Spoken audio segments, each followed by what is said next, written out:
Good morning students. आज हम लोग इस वीडियो में माइक्रो इकोनॉमिक्स के चैप्टर थ्योरी ऑफ सप्लाई से डिटर्मिनेंट्स ऑफ सप्लाई के बारे में पढ़ रहे थे, उसी को आगे कंटिन्यू करेंगे। मेन डिटर्मिनेंट जैसे own price of the commodity, जिसकी वजह से लॉ ऑफ सप्लाई का कंसेप्ट आया, price of related goods and technology के इफेक्ट को हम लोग पढ़ चुके थे। कमोडिटी के खुद के प्राइस की वजह से हमने पढ़ा था कि सप्लाई में मूवमेंट होता है, यानी प्राइस बढ़ने से सप्लाई बढ़ता है और प्राइस घटने से सप्लाई घटता है, जिसको लॉ ऑफ सप्लाई भी कहा जाता है। इसको हम एक्सटेंशन ऑफ सप्लाई और कंट्रैक्शन ऑफ सप्लाई से इंडिकेट करते हैं। दूसरा हम लोग पढ़े थे प्राइस ऑफ रिलेटेड गुड्स में मेनली सब्स्टिट्यूट गुड्स के इफेक्ट में कि एक कमोडिटी का प्राइस बढ़ता है तो दूसरे का सप्लाई घट जाता है, और अगर एक का प्राइस घटाया जाता है तो उसके सब्स्टिट्यूट का सप्लाई बढ़ जाता है। इस सिचुएशन में चेंज इन सप्लाई होता है, यानी ग्राफ में हम लोग शिफ्टिंग के थ्रू इसको इंडिकेट करते हैं। उसी तरह से टेक्नोलॉजी में हमने पढ़ा था कि जब मॉडर्न या एडवांस टेक्नोलॉजी का यूज किया जाता है प्रोड्यूसर के थ्रू, तो कॉस्ट ऑफ प्रोडक्शन कम हो जाता है, और कॉस्ट ऑफ प्रोडक्शन कम होने से आउटपुट जो है हमारा बढ़ जाता है, यानी कि सेम प्राइस पे सप्लाई बढ़ जाता है, तो वहाँ भी आपका सप्लाई कर्व में शिफ्टिंग होता है। आज हम लोग अगले डिटर्मिनेंट गवर्नमेंट पॉलिसी के बारे में पढ़ेंगे। गवर्नमेंट पॉलिसी का जो मेन कंपोनेंट है वो है टैक्स, यानी बिजनेस पर लगने वाला टैक्स, प्रोडक्शन पर लगने वाला टैक्स, बिजनेस के प्रॉफिट पर लगने वाला टैक्स। मेनली एक्साइज ड्यूटी होता है जो प्रोडक्शन पे लगाया जाता है। अब ये जो है हमारे जीएसटी का एक कंपोनेंट हो चुका है। तो गवर्नमेंट अगर किसी भी तरह का कोई नया टैक्स लाती है प्रोडक्शन पे, या पुराने टैक्स को बढ़ा देती है, यानी एक्साइज ड्यूटी बढ़ा दे या जीएसटी का रेट बढ़ा दे, तो टैक्स रेट बढ़ जाने की वजह से जो है एवरेज कॉस्ट ऑफ प्रोडक्शन या मार्जिनल कॉस्ट ऑफ प्रोडक्शन, इन दोनों में बढ़ोतरी होती है। यानी जो प्रोड्यूसर का कॉस्ट ऑफ प्रोडक्शन है वो बढ़ जाता है, और जब प्रोडक्शन कॉस्ट बढ़ेगा तो सेम प्राइस पे प्रोड्यूसर सप्लाई करना कम चाहेगा, क्योंकि प्रॉफिट मार्जिन कम हो जाता है। मान लीजिए हम किसी सामान को पहले 100 रुपये में बनाते थे, 110 रुपये में बेचते थे। अब अगर उस सामान को बनाने में ही हमको 110 रुपये लगने लगे, तो क्या हम उसको 110 में बेचेंगे? नहीं बेचेंगे। यानी कि सेम प्राइस पे सप्लाई जो है वो घट जाता है।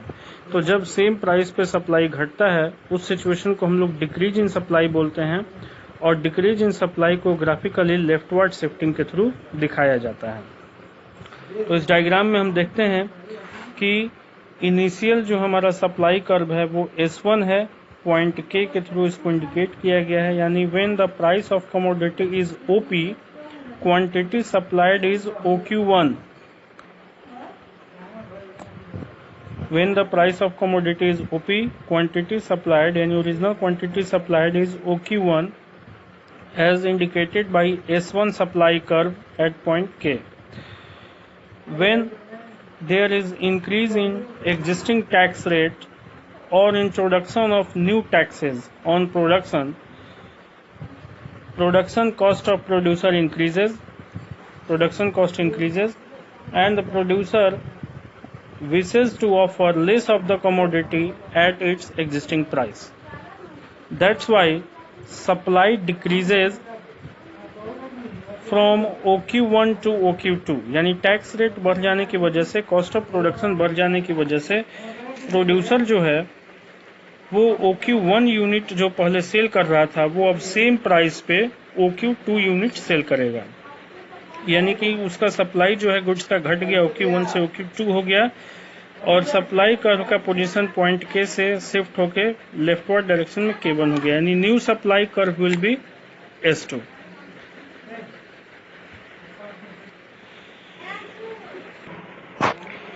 तो इस तरह से जो है सप्लाई कर्व हमारा जो इनिशियल S1 था वो अब लेफ्टवर्ड डायरेक्शन में शिफ्ट होके S2 आ गया। यानी टैक्स रेट इंक्रीज करने की वजह से या नए टैक्सेस को लगाने की वजह से कॉस्ट ऑफ प्रोडक्शन बढ़ जाता है, सप्लाई घट जाता है सेम प्राइस पे, जिसको हम डिक्रीज इन सप्लाई बोलते हैं, और ग्राफिकली इसको लेफ्टवर्ड शिफ्टिंग के थ्रू दिखाते हैं। ठीक है। तो in the given diagram initial supply curve is S1 corresponding at point K when the price of good is OP, quantity supplied was OK 1 unit, with increase in tax rates or introduction of new taxes, supply curve shift from S1 to S2 in the leftward direction, implying quantity supplied decreases from OQ1 to OQ2 at the same price OP। ठीक इसके opposite हम लोग देखते हैं कि अगर दूसरा इसका पहलू कि अगर टैक्स बढ़ने की बजाय घटा दिया जाता है, यानी सरकार अगर टैक्स रेट कम कर दे या कुछ टैक्स को विड्रॉ कर ले, तो टैक्स रेट कम होने की वजह से कॉस्ट ऑफ प्रोडक्शन कम हो जाता है। जब कॉस्ट ऑफ प्रोडक्शन कम आएगा, लागत कम आएगा, तो प्रोड्यूसर सेम प्राइस पे ज़्यादा बेचना चाहेगा, उसका प्रॉफिट मार्जिन बढ़ जाता है। जब सेम प्राइस पे सप्लाई बढ़ता है उस सिचुएशन को इंक्रीज इन सप्लाई बोलते हैं, और इंक्रीज इन सप्लाई को हम लोग ग्राफिकली राइटवर्ड शिफ्टिंग के थ्रू इंडिकेट करते हैं। तो इस डायग्राम में हम देखेंगे कि इनिशियली ओपी प्राइस पे जो है हमारा ओरिजिनल सप्लाई कर्व S1 है, जो पॉइंट K1 से इंडिकेट किया गया है, यानी ओपी प्राइस पे जो है प्रोड्यूसर OQ1 यूनिट सेल करने के लिए रेडी है। जब टैक्स रेट घटा दिया जाता है और टैक्स रेट घटने की वजह से प्रोडक्शन कॉस्ट कम हो जाता है, तो सेम प्राइस पे यानी ओपी प्राइस पे ही प्रोड्यूसर OQ1 की जगह OQ2 यूनिट सेल करने के लिए रेडी होता है, यानी सेम प्राइस पे सप्लाई बढ़ जाता है, जिसको हम K2 पॉइंट से इंडिकेट करते हैं, और नया हमारा सप्लाई कर्व हो जाता है S2। यानी जो इनिशियल सप्लाई कर्व था S1 वो पूरा का पूरा सप्लाई कर्व शिफ्ट होकर के S2 पे चला आया। इट मीन्स कि there is a rightward shifting in supply curve from S1 to S2, indicating that quantity supplied increases from OQ1 to OQ2 at the same price of the commodity OP due to decrease in tax rates। ठीक है।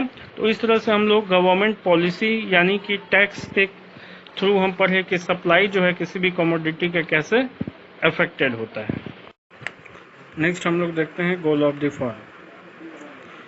Firm के गोल को supply के point of view से दो हिस्सों में classify किया गया, एक sales maximisation and the another is profit maximisation.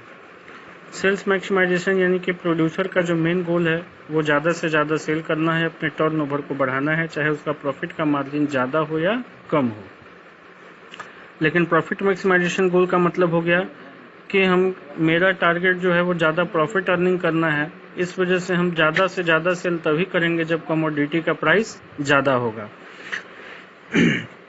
यानी अगर कांस्टेंट प्राइस पे प्रॉफिट मार्जिन कम भी है और गोल सेल्स मैक्सिमाइजेशन है, तो सेम प्राइस पे भी सप्लाई बढ़ जाता है, और जब सेम प्राइस पे सप्लाई बढ़ता है तो इस सिचुएशन को इंक्रीज इन सप्लाई बोलते हैं, और इसमें सप्लाई कर्व को राइटवर्ड शिफ्टिंग से इंडिकेट करते हैं।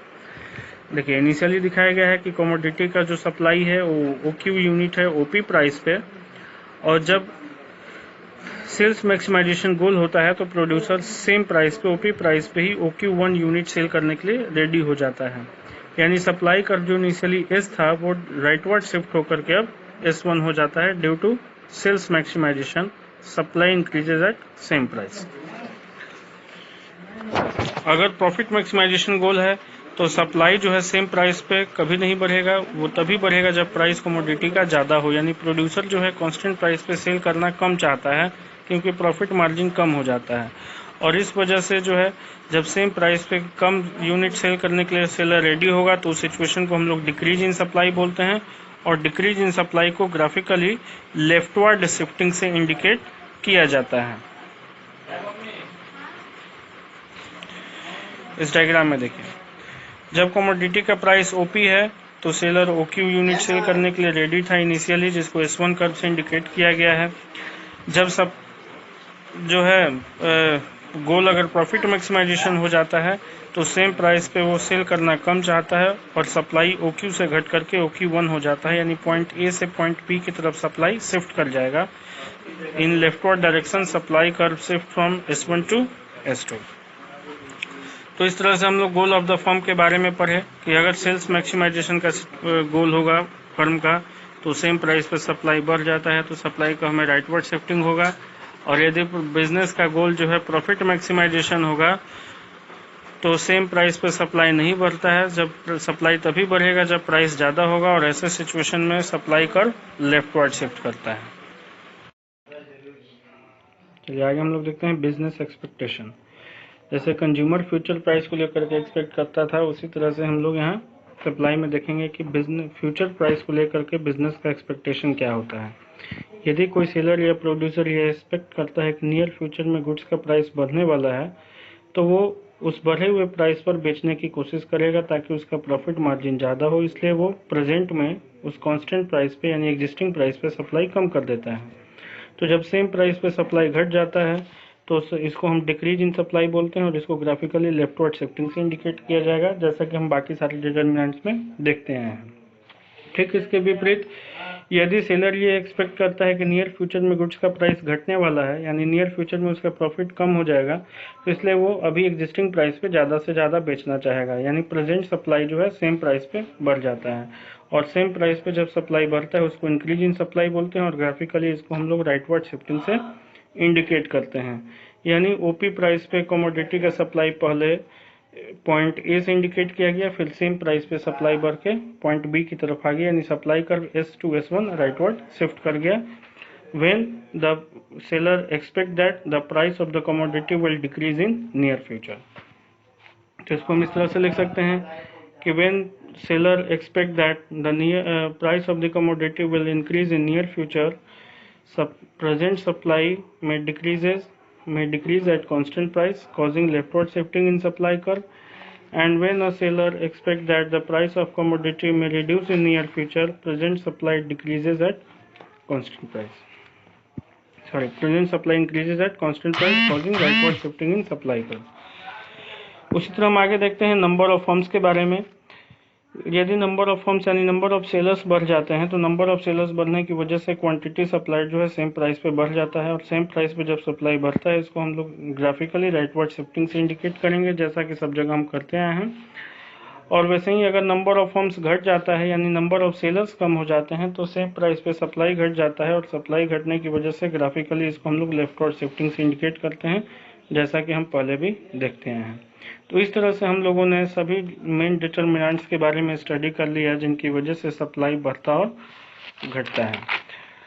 इसमें हमारे जो मुख्य डिटर्मिनेंट्स थे उसमें हम लोगों ने पढ़ा था own price of the commodity, price of related goods, technology, government policy जो आज हम लोग पढ़े, गोल ऑफ द फर्म भी आज हमने पढ़ा, और expectation regarding future price and number of firms. तो इस तरह से जो है हम लोग सप्लाई फंक्शन के सारे डिटर्मिनेंट्स को उनके ग्राफिकली एक्सप्लेनेशन के थ्रू स्टडी कर लिया है। लॉ ऑफ सप्लाई भी हमने पढ़ा था कि जब प्राइस और सप्लाई में पॉजिटिव रिलेशन होता है, ये मानते हुए कि बाकी सारे फैक्टर्स कांस्टेंट हों, तो इसको हम लोग लॉ ऑफ सप्लाई बोलते हैं। लेकिन कुछ ऐसे भी सिचुएशंस होते हैं जहाँ पे लॉ ऑफ सप्लाई जो है वो फॉलो नहीं होता, यानी प्राइस बढ़ने पर सप्लाई ना बढ़ सकता है और ना ही प्राइस घटने पर सप्लाई घटता है। इन प्राइस और सप्लाई में पॉजिटिव रिलेशन होने के जगह कहीं कहीं प्राइस और सप्लाई में इन्वर्स रिलेशन हो जाता है, जिसको हम exceptions to law of supply बोलते हैं। तो अगले क्लास में हम लोग इसको पढ़ेंगे। आज के लिए इतना ही। Thank you.